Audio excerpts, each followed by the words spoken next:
So ఆ టైంలో జగన్మోహన్ రెడ్డి గారికి బాగా సన్నిహితంగా ఉండే ఒక కార్యకర్తని ఇదే సిఐ తీసుకెళ్లి టార్చర్ పెడితే జగన్మోహన్ రెడ్డి గారు 300 మందితో వెళ్ళి స్టేషన్ ముందు ధర్నా చేశారు. ఇది శంకరయ్య గారు అప్పుడు ఎక్కడున్నారు ఈయన? పులివెందుల సిఐ.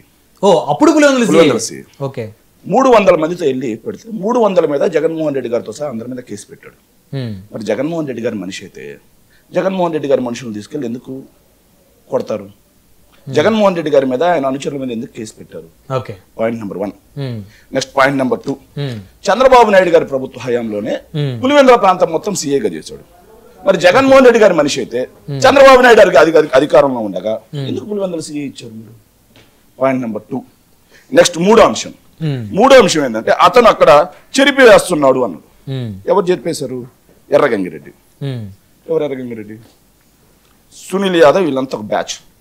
ఎర్రగంగిరెడ్డి అన్నారు. Okay, happy. సో అతను ఏందయా చెరిపేస్తున్నాడు, మీరైతే క్రైమ్ సీన్ మొత్తం ఇబ్బంది పడుతుందని చెప్పేసి భాస్కర్ రెడ్డి గారు కదా అతనితో గొడవ పడింది. అదే విషయాన్నే కదా అతను సిబిఐకి స్టేట్మెంట్ ఇచ్చింది. అవునా కదా?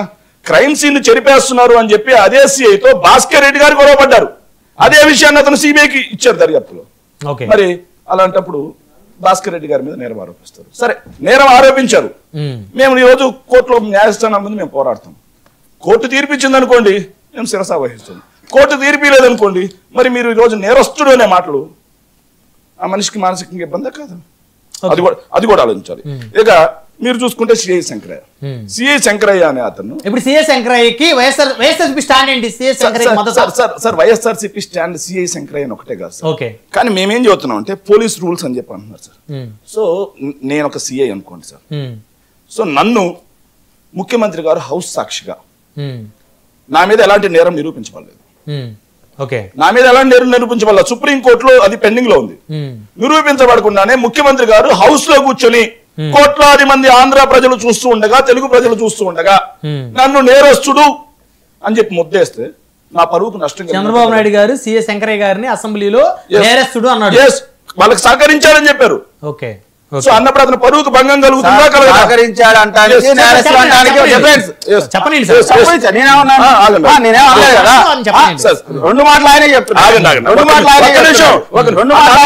అన్నప్పుడు ఆయన పరువుకు నష్టం వాటిల్లుతుందా? వాటిల్లదా? వాటిల్లినప్పుడు నా పరువుకు నష్టం వాటిల్లింది అని చెప్పేసి అతను నోటీసులు ఇవ్వకూడదు అని చెప్పి ఏ చట్టంలో రాసింది? అతను ఏమన్నా క్రైమ్ చేశాడా? అతను ఏమన్నా వసూలు చేశాడా? అతను ఏమన్నా లాకప్ డెత్తులు చేశాడా? అతను ఏమన్నా కరప్షన్ చేశాడా? లేదు కదా.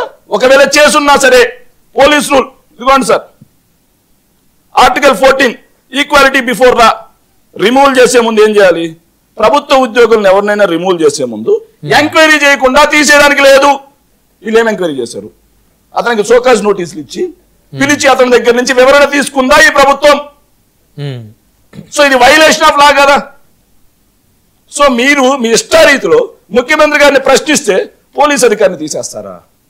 ముఖ్యమంత్రి గారిని ప్రశ్నిస్తే వైఎస్ఆర్ కాంగ్రెస్ పార్టీ వాళ్ళ కేసులు పెడతారా? ముఖ్యమంత్రి గారిని ప్రశ్నించి పూర్తిగా విచారణ చేసి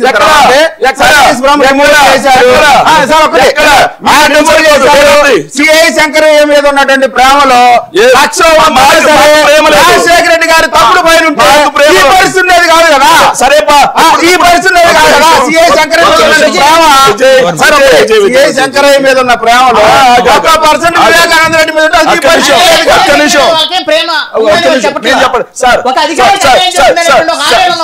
సార్ వంగవీటి రంగా గారి హత్య వెనుక చంద్రబాబు నాయుడు గారు ఉన్నారని చెప్పేసి అందరూ ఆరోపించారు. అతను నాకు తెలిసి హరిరామ జోగయ్య సంథింగ్ ఎవరు ఇంతకు మాజీ మంత్రి ఆయన కూడా ఆరోపించారు సార్. పెంగళ దశరథరామ్ హత్య, మల్లెల బాబ్జీ హత్య, రిక్షా కార్మికుడు భాస్కర్ రావు హత్య, రైతుల మీద కాల్పులు, పుష్కరాల్లో హత్యలు, వీటన్నిటికీ ఆయన మీద ఆరోపణలు ఉన్నాయి.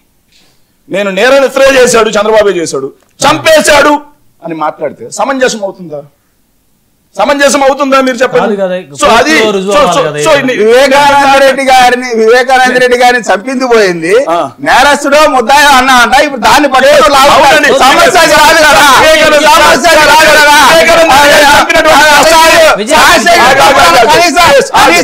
జాలి కూడా లేదు. మనిషిని చంపాలని జాలి కూడా లేదు. నేను మాట్లాడేటప్పుడు ఆయన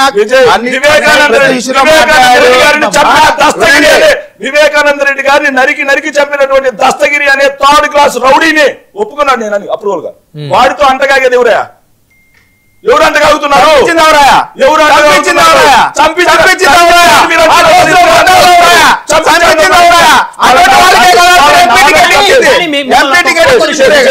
క్వశ్చన్ అడుగుతాను నేను. పులివెందుల అంటే వైఎస్ రాజశేఖర రెడ్డి గారికి వారి అడ్డ, వైఎస్ రాజారెడ్డి గారి అడ్డ. పులివెందులలో రాజారెడ్డి గారి ఇంటికి వచ్చి ఆయన కుమారుడు వివేకానంద రెడ్డి గారి మీద కత్తి దూసి మళ్ళీ ప్రాణాలతో తిరిగి బయటికి వెళ్ళి మరి అదే పులివెందులో హల్చల్ చేస్తున్నాడంటే ఆయన పేరు ఇప్పుడు ఇందాక దస్తగిరి. అంత ధైర్యం ఎక్కడ వచ్చిందని చాలా మంది. సార్ మీకు చెప్తాను సార్. సో తండ్రిని చంపిన వాళ్ళ మీద కేసు, బాధితురాల మీద కేసు పెట్టారని అని చెప్పి ముసలి కన్నీరు గారుస్తున్నారు. సో బాధితురాలు వాళ్ళ నాన్నను చంపినటువంటి దస్తగిరి గారికి అన్ని ప్రొవైడ్ చేస్తా ఉంటే వాళ్ళ నాన్న చంపిన అతని మీద ఏముండాలండి? మామూలుగా ఇప్పుడు వాస్తవం కోపం ఉండాలి, ద్వేషం ఉండాలి, పగ ఉండాలి, అన్ని ఉండాలి. కానీ అతన్ని వెనకేసుకొస్తున్నారు అంటే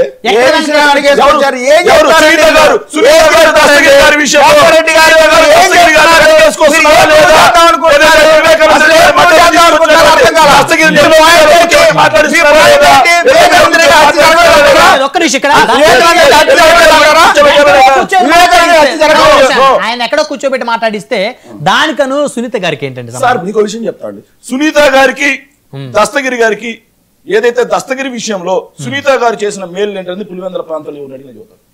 అదే పులివెందుల రాజుల్లో ఎవరు ఇంకో విషయం. సో నరికి చంపిన వాడు అప్రూవర్ ఎట్లయిపోతాడు? సో మెయిన్ గా నేనే నరికి శంకర్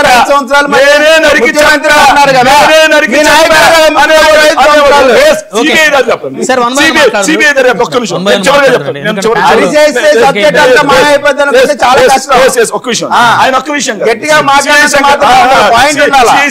విషయం కదా, పరకామణి కేసులో సి సతీష్ కుమార్ గారు, అదే విధంగా సార్ జత్వాని తప్పుడు కేసు పెట్టి తప్పుడు కేసు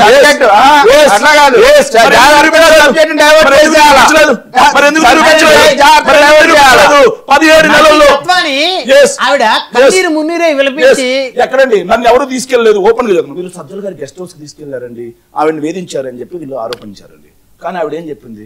నన్ను ఎక్కడా కూడా ఏ గెస్ట్ హౌస్ కు తీసుకెళ్లేదు, విజయవాడలో గవర్నమెంట్ కు సంబంధించినటువంటి అధికారుల సమక్షంలో, మహిళా పోలీసుల సమక్షంలో నన్ను విచారణ చేశారని చెప్పింది. వివేకానంద రెడ్డి గారి హత్యని